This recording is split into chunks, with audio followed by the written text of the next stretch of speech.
Halo semuanya, perkenalkan saya Onomarita Risayanti. Kali ini kita akan belajar tentang geometri transformasi. Tapi sebelum kita belajar atau mengulik lebih dalam tentang geometri transformasi itu, kita harus belajar dulu tentang relasi dan fungsi. Nah, kira-kira relasi dan fungsi itu apa ya? Oke, yang pertama kita belajar tentang relasi dulu ya, mulai dari pengertian dan juga macam-macamnya. Oke, kita sekarang ke pengertiannya ya. Nah, kalau kalian dengar tentang relasi, pasti yang terlintas di pikiran kalian adalah hubungan kan? Nah, jadi definisi dari relasi itu sendiri adalah aturan yang menghubungkan anggota himpunan daerah asal atau yang disebut domain dengan anggota himpunan kawan atau kodomain. Nah, untuk lebih jelasnya silakan simak penjelasan berikut ini. Nah, seperti ini nih teman-teman untuk contoh relasi. Nah, jadi anggota daerah asal atau anggota domain itu punya anggota di daerah lawan atau kodomain seperti ini. Nah, relasi itu sendiri kan menghubungkan dua elemen himpunan tanpa aturan yang terlalu ketat gitu ya. Jadi satu anggota A itu bisa mempunyai lebih dari satu anggota di B dan itu tidak apa-apa dan itu dinamakan relasi. Jadi anggota di A juga boleh tidak memiliki pasangan di kodomain atau boleh memiliki pasangan lebih dari satu seperti satu ini. Relasi itu gak harus dapat anggota semuanya gitu. Jadi anggota A boleh tidak mendapat pasangan di B seperti itu. Setelah kita belajar tentang pengertian relasi dan fungsi, selanjutnya kita akan memetakan macam-macam relasi itu sendiri.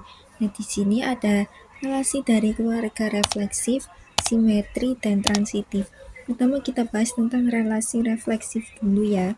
Relasi refleksif bisa dikatakan sebagai relasi R pada himpunan A disebut refleksif jika setiap elemen di dalam A berelasi dengan dirinya sendiri. Untuk contohnya seperti ini.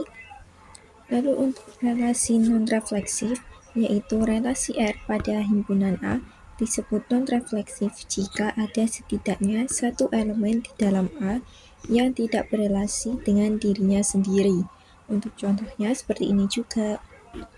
Lalu yang terakhir, relasi irefleksif yaitu relasi R pada himpunan A disebut irefleksif jika tidak ada elemen di dalam A yang berelasi dengan dirinya sendiri atau tidak ada sama sekali.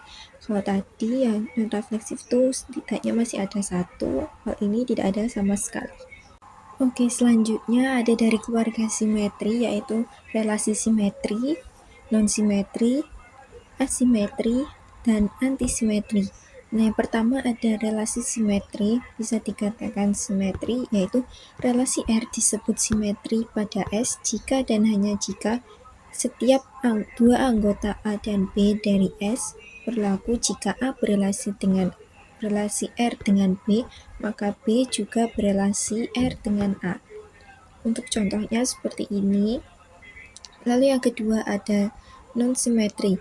Relasi R disebut non-simetri pada S jika dan hanya jika ada dua anggota A dan B dari S sedemikian hingga berlaku A berelasi dengan B tetapi B tidak berelasi dengan A. Lalu asimetri, yaitu relasi R disebut asimetri pada S jika dan hanya jika setiap dua anggota A dan B dari S berlaku sebagai berikut. Jika A berelasi dengan B, maka B tidak berelasi dengan A. Lalu yang terakhir ada relasi antisimetri. Relasi R disebut antisimetri pada S jika dan hanya jika setiap dua anggota A dan B dari S berlaku sebagai berikut. Jika A berelasi dengan B dan B berelasi dengan A, maka A sama dengan B. Oke, yang terakhir dari keluarga transitif, yaitu ada relasi transitif, non-transitif, dan intransitif. Pertama, relasi transitif yaitu relasi R disebut transitif pada S jika dan hanya jika setiap tiga anggota yaitu A, B, dan C dari S berlaku jika A berelasi dengan B dan B berelasi dengan C, maka A berelasi dengan C. Untuk contohnya seperti ini. Lalu untuk relasi non-transitif, relasi R disebut non-transitif jika pada S jika dan hanya jika ada 3 anggota yaitu A, B, dan C dari S sedemikian hingga berlaku A berelasi dengan B dan B berelasi dengan C, tetapi A tidak berelasi dengan C. Lalu relasi intransitif, relasi disebut intransitif pada S jika dan hanya jika setiap 3 anggota yaitu A, B, dan C dari S berlaku jika A berelasi dengan B dan B berelasi dengan C, maka A tidak berelasi dengan C. Nah, selanjutnya kita akan bahas tentang fungsi mulai dari pengertian dan macam-macamnya. Nah, sedangkan fungsi itu sendiri apa sih? Fungsi atau pemetaan itu adalah relasi khusus di mana setiap anggota domain atau daerah asal dipasangkan dengan tepat satu anggota kodomain. Jadi, anggota daerah asal itu harus habis dipasangkan oleh anggota kodomain. Nah, untuk lebih jelasnya silakan simak penjelasan berikut ini. Nah, untuk contoh fungsi itu seperti ini ya. Tadi fungsi kan pengertiannya adalah relasi khusus di mana setiap anggota domain dipasangkan dengan tepat satu anggota kodomain. Nah, jadi tidak peduli anggota kodomain itu punya pasangan atau enggak, yang penting anggota domain itu semuanya harus memiliki pasangan. Nah, kalau tadi kita sudah belajar tentang macam-macam relasi, sekarang kita akan belajar mengetahui tentang macam-macam fungsi. Nah, di sini macam-macam fungsi itu ada 3. Pertama kita bahas yang pertama dulu, yaitu fungsi surjektif. Nah, coba kalian perhatikan dulu fungsi di samping ini.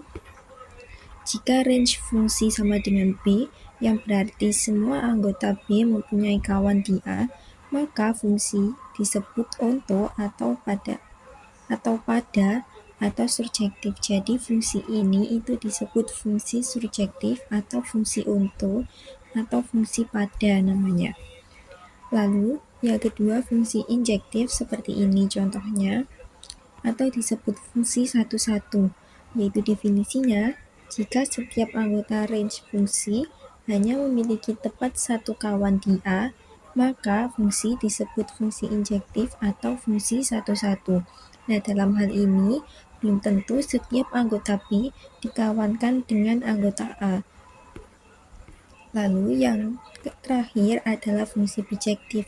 Jika fungsi F surjektif dan juga injektif, maka fungsi F disebut bijektif, yaitu bisa disebut juga fungsi pada dan satu-satu. Oke teman-teman, jadi sampai situ dulu ya pembahasan kita, belajar mengenai pengertian relasi dan fungsi serta macam-macam relasi dan fungsi. Sampai bertemu lagi di episode selanjutnya.